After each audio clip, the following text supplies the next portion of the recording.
Sinon, la porte de placard, elle frotte par terre. Ah, que vous auriez en plus dans cette équipe s'il y avait plusieurs garçons? Bah déjà, on aurait une cabane. Ah! D'abord parce que ça vous fait un plateau rond dans un placard rectangulaire. Des trucs pointus, là. Alors quelqu'un veut récupérer une porte?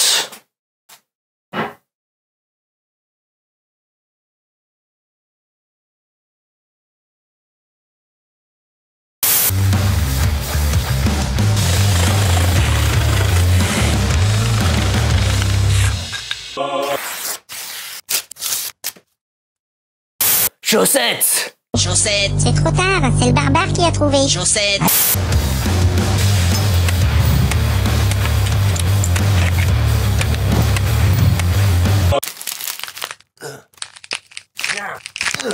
Eh bien, si vous le revendez aujourd'hui au prix du marché, vous aurez l'impression de perdre 900 €. Alors qu'en gardant l'appareil, vous avez l'impression de ne pas perdre d'argent. Mais vous êtes sûr? Il fait froid, vous rentrez à moitié malade, la neige est pourrie. Ouais, mais bon, au moins, vous avez pas gâché vos 200 €. Enfin, vous êtes sûr? J'ai eu le temps de faire une sieste, moi.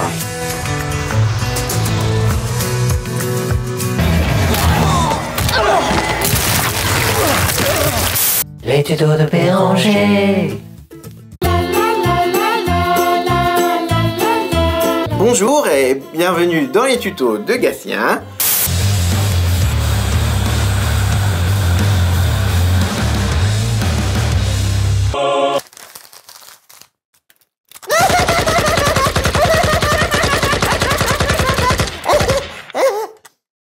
Salut tout le monde et bienvenue dans cette FAQ 2025. Après cette petite intro sur les références cachées dans mes vidéos, je vais répondre à toutes vos questions. Il y avait des questions un peu perso du genre comment je gagne ma vie sur YouTube, comment je me suis mis au bricolage, et il y avait des questions plus générales du genre est-ce qu'il faut mieux ranger souvent un petit peu ou pas souvent mais à fond, ou comment fixer des choses au mur quand on est locataire. Je vais y répondre un peu en vrac, j'ai essayé de mettre plutôt vers le début celle qui risque d'intéresser le plus de monde et vers la fin celle qui risque d'intéresser le moins de monde, et puis je vais mettre des chapitres, comme ça vous êtes toujours libre de sauter directement vers les questions qui vous intéressent le plus. Et on commence par la plus classique, d'où est venue l'idée de faire des vidéos sous le nom Rangeman. Alors au départ je voulais simplement filmer les projets que je faisais chez moi pour montrer mes idées, mais il fallait que je trouve un nom parce que une chaîne YouTube ça a un nom. Alors je me suis demandé quel point commun il y a entre mes projets. Il y avait par exemple ranger un arrosoir, ranger la télécommande, ranger mes outils. Voilà, j'ai vu qu'en gros la plupart de mes projets c'était sur ranger des choses et avoir une vie plus organisée, donc j'ai cherché un nom avec range quelque chose et très rapidement j'ai eu l'idée de Rangeman.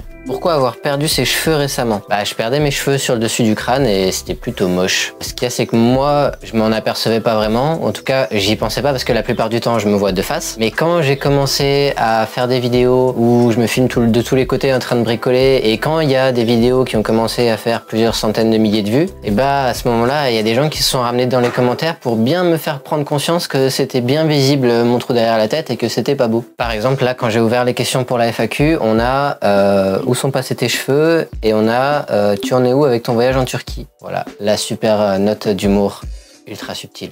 Après, pourquoi tu roules à vélo et tu veux pas rouler en voiture? C'est moins sportif, mais certes plus utile pour transporter des choses. C'est pas que je veux pas rouler en voiture, ça m'arrive régulièrement. Par exemple, il y a quelques semaines, j'avais une soirée dans un petit village à 100 km de chez moi.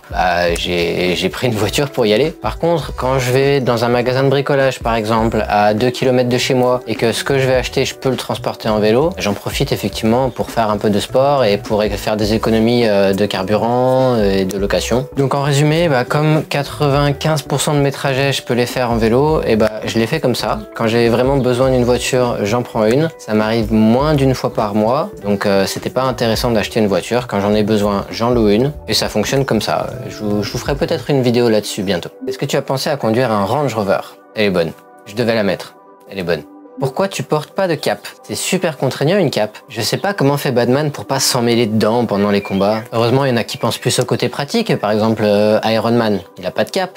Captain America, il a pas de cape. D'ailleurs, tout ça, ça me donne envie de vous recommander une petite série de détournements que j'ai fait avec mon ami Mikadoul. Je vous en affiche un petit extrait. On est dans la merde. Il a fini de construire son armée. J'ai peut-être une solution. Tu veux parler de Rangeman? Le mec qui range des placards. Si c'est votre genre d'humour, je vous affiche là en haut le lien vers le premier épisode. En tout, il y en a 3. Que pensent tes proches des réalisations que tu as créées? Alors si par réalisation tu parles des meubles et des rangements que j'ai fait chez moi, bah en général ils trouvent ça cool. Quand ils passent à la maison, il y a plutôt des compliments et c'est ça qui m'a donné l'idée d'ailleurs de créer des vidéos pour le montrer à plus de monde. Après si tu parles comme réalisation, si tu parles de mes vidéos, bah il y en a qui regardent, mais il y en a surtout beaucoup qui les regardent pas. Et ça c'est pas mal pour aider à rester sur terre, parce que si je regarde mes commentaires, il y a 95% des gens qui m'envoient des commentaires positifs, qui disent que ma vidéo est super chouette, qu'ils ont passé un bon moment. C'est facile en regardant les commentaires d'imaginer que ce que je fais ça va intéresser tout le monde, mais la réalité c'est que pas du tout. Il y a plein de gens aussi qui vont pas cliquer parce que ça les intéresse pas, ou qui vont cliquer et qui vont regarder 30 secondes et qui vont partir faire autre chose. Mais ces personnes-là, elles vont pas laisser des commentaires, évidemment.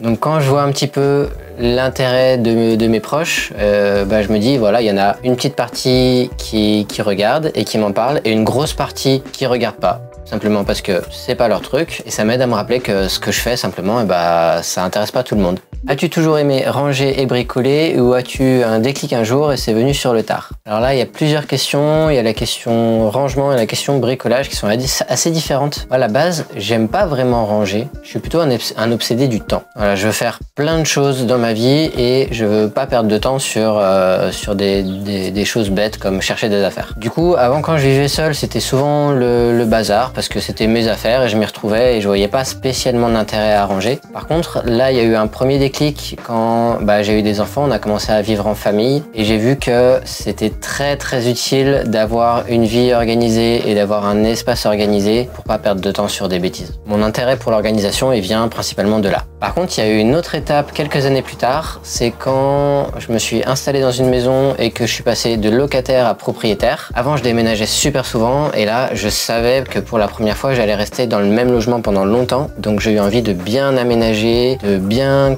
rendre l'espace pratique et adapté à nos besoins, et c'est là que je me suis mis au bricolage.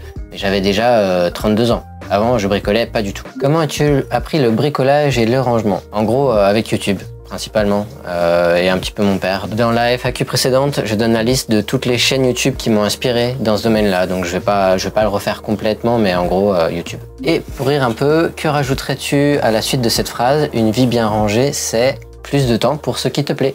Alors cette vidéo repas, menu, liste de courses. Et oui, je te reconnais, tu avais déjà posé la même question l'année dernière, et non, cette vidéo sur comment j'organise mes courses et mes repas n'est toujours pas sortie. En vrai, j'avais prévu de la faire cet été, là en 2025. J'avais une marque qui était intéressée pour la sponsoriser, mais cette marque-là finalement, elle va pas faire de campagne de communication dans l'été, donc ça va se retrouver un petit peu plus tard, à l'automne peut-être. Désolé. À propos de sponsors, j'en ai un justement sur cette vidéo. Et d'ailleurs, c'est assez exceptionnel d'avoir une marque qui fait confiance à un créateur au point de sponsoriser une FAQ. C'est quand même quelque chose de rare. Donc, je vais vous parler un petit peu de OdeSwitch. L'hébergeur? Mais si j'ai pas de site web, ça m'intéresse pas. C'est là que tu te trompes.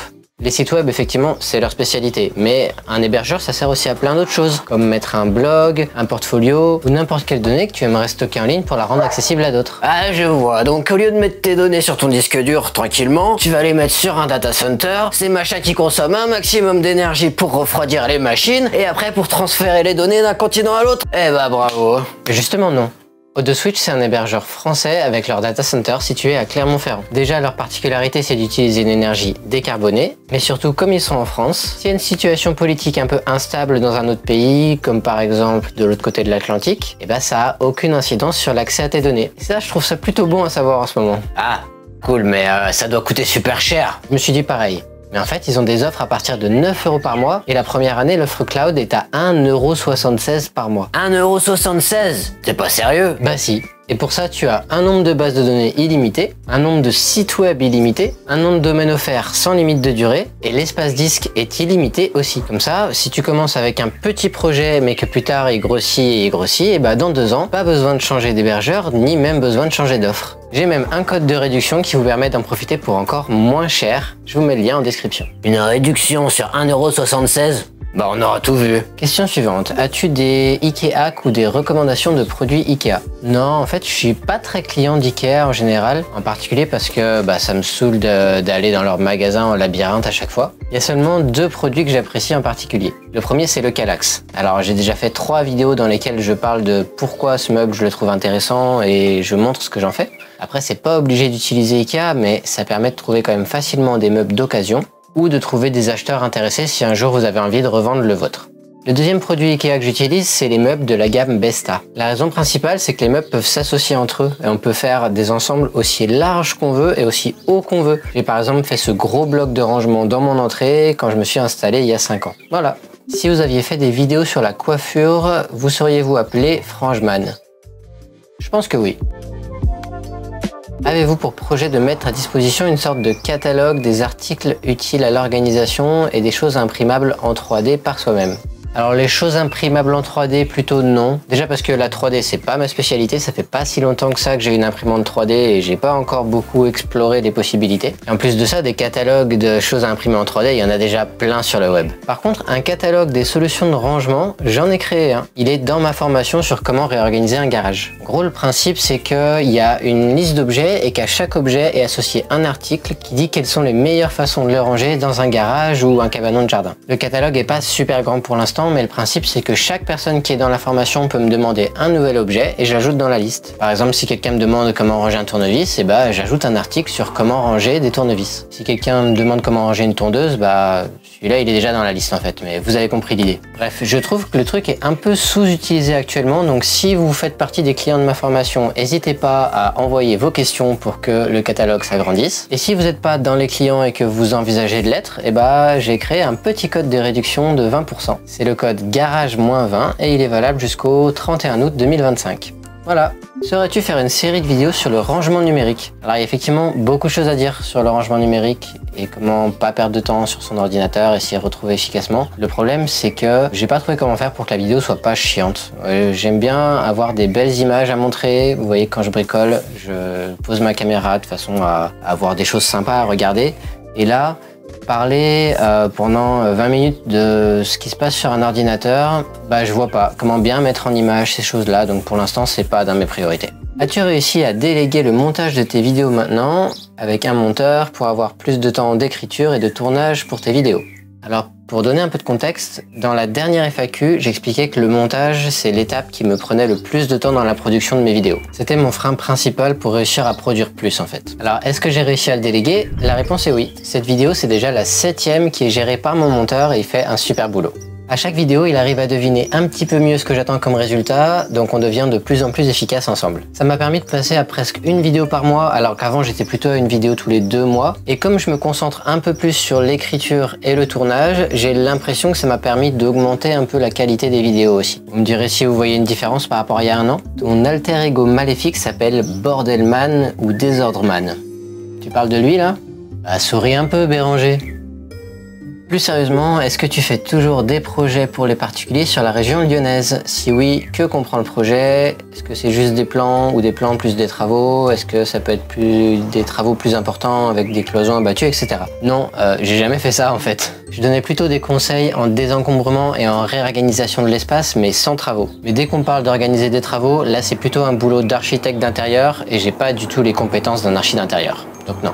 Autre question en aparté, quelle est la marque et le modèle de ton Longtail? Quel poids peux-tu transporter avec? Alors la marque c'est Yuba, le modèle c'est le Spicy Curry et il a une capacité de 200 kg. J'ai eu la chance d'en trouver un d'occasion pour un budget raisonnable. Après j'ai pas testé d'autres marques de vélo cargo, mais celui-là je peux vous dire que j'en suis satisfait. Est-ce que tes rushs sont bien rangés dans ta timeline de montage des vidéos ou c'est l'anarchie? Alors premièrement, ton avatar est super cool. Et deuxièmement, oui, mes rushs sont hyper organisés. Pas forcément dans la timeline de montage, puisqu'on disait que maintenant c'est plus moi qui fais le montage, mais dans des dossiers bien rangés. Et c'est indispensable parce que pour les projets où je vais bricoler, eh ben, je filme, je me pose pas encore la question de qu'est-ce qui est utile ou pas. Et c'est une fois que j'ai tous mes rushs que là, j'écris le script de la vidéo à partir des enregistrements. Et à cette étape-là, en général, j'ai entre 400 et 500 fichiers vidéo. Donc si c'était pas organisé, déjà l'écriture serait compliquée et après le montage ce serait l'enfer aussi. Surtout que je peux même pas compter sur le fait de faire un tri par ordre chronologique parce qu'en général, la façon dont je raconte un projet n'est pas l'ordre dans lequel ça s'est passé. Par exemple, pour le lit, j'ai à un moment en plein milieu de la vidéo, j'ai parlé de la table de nuit alors qu'en réalité, la table de nuit, je l'ai installée tout à la fin du projet. Est-ce que tu peux encore faire du coaching très ponctuellement? Si tu parles de coaching en organisation et rangement, non, ça m'intéresse plus parce qu'il y a un vrai problème de rentabilité. J'ai vu que si je mettais un coaching à 10 € de l'heure, bah, il y avait du monde intéressé, mais je m'en sortais pas. Et si je le mettais à un vrai tarif qui soit rentable pour moi, ça intéressait plus personne. Donc je préfère utiliser mon temps pour faire ces vidéos qui sont accessibles gratuitement et qui sont quand même visionnées par des milliers de personnes.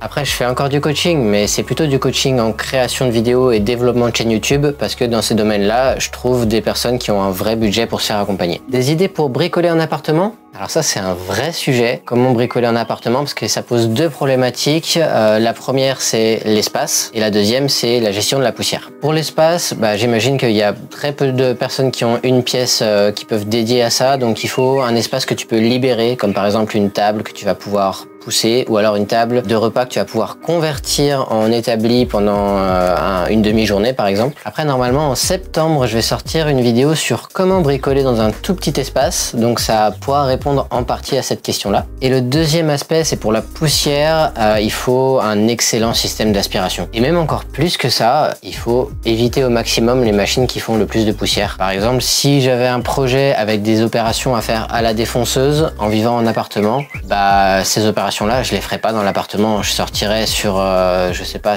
dans un garage ou sur une terrasse, juste le temps de faire ce travail à la défonceuse. Après, bricoler, ça peut vouloir dire beaucoup de choses différentes. Et je pense que pour quelqu'un qui aime bien créer et qui est coincé dans un appartement, je pense que l'impression 3D, c'est une option intéressante parce que c'est assez peu gourmand en espace, ça pose pas vraiment de problème de poussière et ça permet vraiment de créer des choses très variées et pratiques. Au passage, je rappelle que j'ai un lien affilié vers une super imprimante 3D. Après, la question du bricolage en appartement, peut-être que bientôt j'y serai confronté. Pour des raisons personnelles, je suis pas sûr de pouvoir continuer à habiter dans cette maison et si je la perds dans les prochains mois, je me retrouverai en appartement et là j'aimerais bien pouvoir continuer à m'occuper de cette chaîne YouTube et continuer à bricoler. Donc il faudra que je trouve des solutions pour bricoler un appartement. Ça va le vélo en ce moment dans Lyon avec tous les travaux? Alors c'est vrai qu'en ce moment à Lyon il y a un max de travaux, mais franchement en vélo je suis pas très affecté. Les automobilistes, ça leur crée des bouchons importants ou des fois ça les oblige à faire un gros détour. Et en vélo je trouve toujours un moyen de passer. Même quand la route est complètement barrée,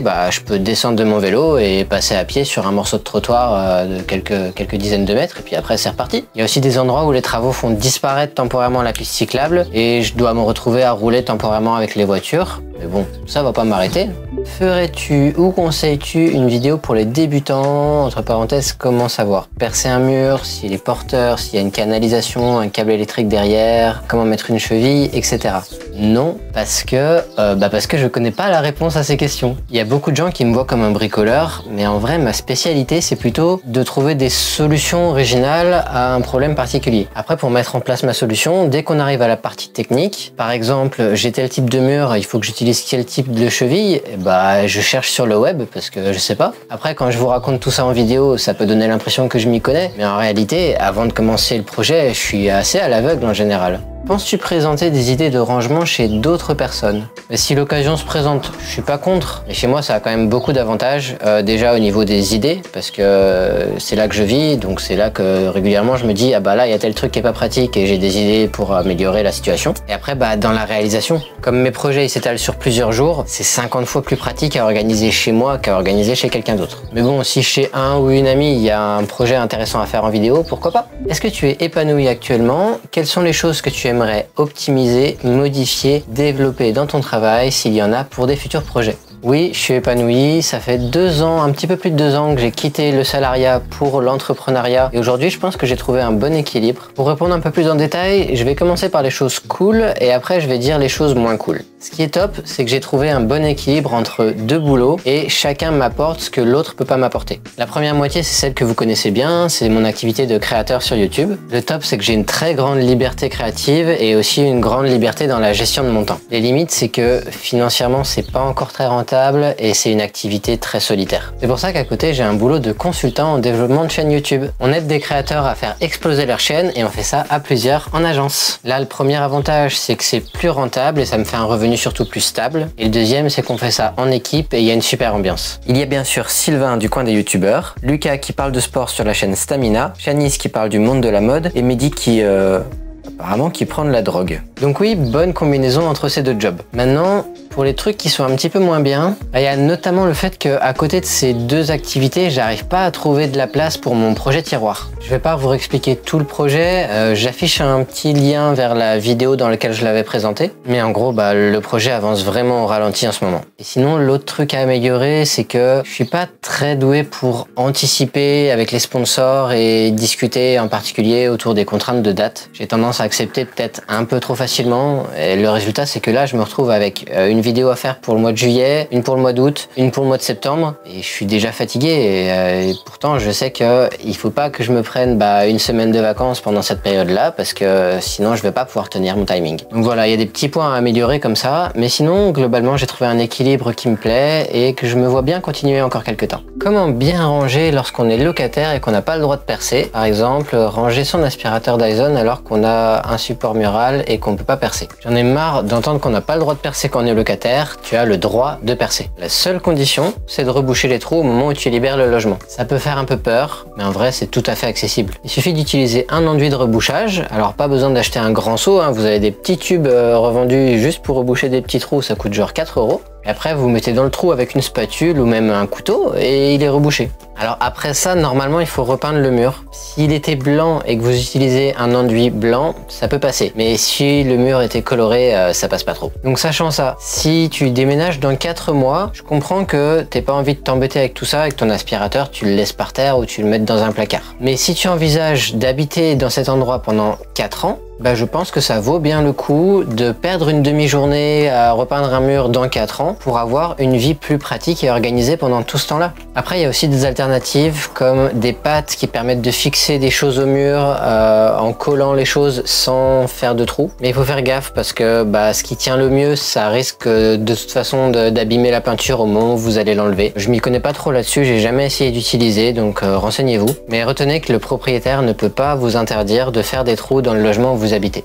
As-tu un ou des sites que tu recommandes pour vendre des objets dont tu ne te sers plus? Personnellement, j'utilise toujours Le Bon Coin. Après, je sais qu'il y a pas mal de personnes qui utilisent Vinted et qui sont satisfaits. Il faut savoir par contre que c'est que des envois en ligne, donc il faut systématiquement emballer les choses que vous voulez vendre et les poster. Mais pourquoi pas? Ça peut permettre de trouver des acheteurs sur certains produits aussi. Aurais-tu des analyses croustillantes en sociologie du rangement? Non. Là-dedans, j'ai vraiment que des banalités. Pourquoi j'ai l'impression que beaucoup sont mauvais en rangement et peu sont pratiquants? Alors je dirais qu'il y a plusieurs explications possibles. La première, c'est simplement à cause du biais de négativité. Les choses négatives attirent plus facilement notre attention. Donc si tu aimes que ce soit organisé, quand tu vas chez quelqu'un et que c'est le désordre, tu vas plus le remarquer, tu vas plus t'en souvenir. Par contre, quand tu vas chez quelqu'un et que c'est bien organisé, tu remarques rien de particulier. La deuxième possibilité, c'est peut-être que le rangement serait plus quelque chose d'important pour toi que pour les gens dans ton entourage. Imaginons que là, sur ce petit graphique-là, on va mettre à gauche les gens qui ont plus tendance à mettre du désordre et les gens qui ont plus tendance à avoir un espace bien organisé. Et là, on va mettre les gens que tu connais et à qui tu rends visite un petit peu partout. Et toi, tu te retrouves peut-être plutôt à droite, ce qui fait qu'il n'y a pas beaucoup de gens chez qui tu vas te dire « Waouh, c'est mieux organisé que chez moi ». Et par contre, il y a beaucoup de gens chez qui tu vas te dire « Oh là là, par rapport à chez moi, c'est le bazar ». Quelles sont les typologies de personnes dans la société? Tu poses des questions beaucoup trop larges. Est-ce mieux de ranger régulièrement mais mal ou de ranger à fond une fois tous les 36 du mois? Réponse: les deux. Il y a le petit rangement du quotidien où tu vas juste ranger ce que tu viens d'utiliser et tu vas remettre dans les placards les choses qui traînent. Ça, il faut le faire souvent pour deux raisons. D'abord parce que si on laisse s'accumuler le désordre visible, ça crée rapidement beaucoup de charge mentale et ça devient fatigant. Et aussi parce que ranger un truc que tu as sorti il y a 1 heure, c'est beaucoup plus facile que ranger un objet que tu as sorti la semaine dernière et tu n'avais pas forcément en tête où il allait. Après, malgré ce petit rangement quotidien, il peut y avoir un désordre invisible qui a tendance à s'accumuler au fond des placards, qui crée de l'encombrement, qui nous fait perdre de la place et qui peut aussi nous faire perdre du temps quand on cherche des choses. Pour ça, il faut faire un rangement très approfondi. C'est aussi ce qu'on appelle un désencombrement. Mais ça suffit de le faire tous les 5 ans, voire tous les 10 ans, voire même jamais pour certaines personnes minimalistes. Et les serial rangeurs comme toi ou moi, je pense, je me disais que tu étais plutôt bien organisé. Ne passe-t-il pas pour des toqués un peu dans leur entourage? Bah moi, comme je l'ai dit sur des réponses à d'autres questions, je suis un obsédé du temps, mais je suis pas du tout un obsédé de l'ordre et je peux très bien vivre avec des coins en désordre. D'ailleurs, souvent, je mets un peu d'ordre en arrière-plan pour sauver les apparences, mais en réalité, je peux vous montrer, il y a vraiment beaucoup de bazar.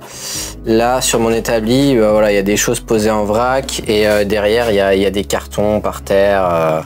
Voilà, donc pour les choses importantes et pour les affaires en commun de la famille, c'est organisé, mais pour des affaires personnelles, je peux avoir des coins en désordre pendant un certain temps, ça me pose aucun problème. Petite question, je vis en couple avec mon partenaire et on a vraiment du mal à garder notre maison rangée, propre et tout le temps. Surtout pour le linge. Il reste longtemps dans un coin sans qu'on le lave et on finit par tout laver quand on n'a plus rien dans le placard. Une astuce pour mieux organiser tout ça? Alors là, le problème, c'est quand même que j'en sais très peu sur votre situation. À l'époque où je faisais des sessions de coaching, j'aurais posé plein de questions pour mieux comprendre votre situation et essayer de voir d'où vient le blocage. Donc là, c'est compliqué, mais bon, je peux quand même essayer de poser quelques hypothèses. Au départ, j'aurais besoin de savoir si votre problème, c'est plutôt de penser à faire le linge ou si vous y pensez, mais que vous avez du mal à vous motiver. Si le problème, c'est d'arriver à y penser, c'est facile. Il y a plein de solutions pour se créer des moments pour s'occuper de ça. Par exemple, quand vous mettez du linge dans la corbeille, on peut dire que si la corbeille est pleine, c'est le moment de lancer une lessive. Autre exemple, vous pouvez créer des rappels, par exemple les mercredis à 18 h et les samedis à 10 h. Et quand ça sonne, si vous voyez qu'il y a assez de linge pour faire une lessive, et bah c'est le moment. D'ailleurs, il vaut mieux une tâche plutôt qu'un rappel, parce qu'un rappel, ça sonne et après si on s'en occupe pas tout de suite, ça disparaît. Alors que les tâches, en tout cas pour ceux qui utilisent l'agenda Google, une tâche c'est quelque chose qui, tant qu'on coche pas la case, c'est fait, et bah elle reste présente. Après, si c'est pas le problème d'y penser, bah il y a plein d'autres sources possibles. Peut-être que les moments pour vous en occuper existent déjà, mais que dans ces moments vous vous dites toujours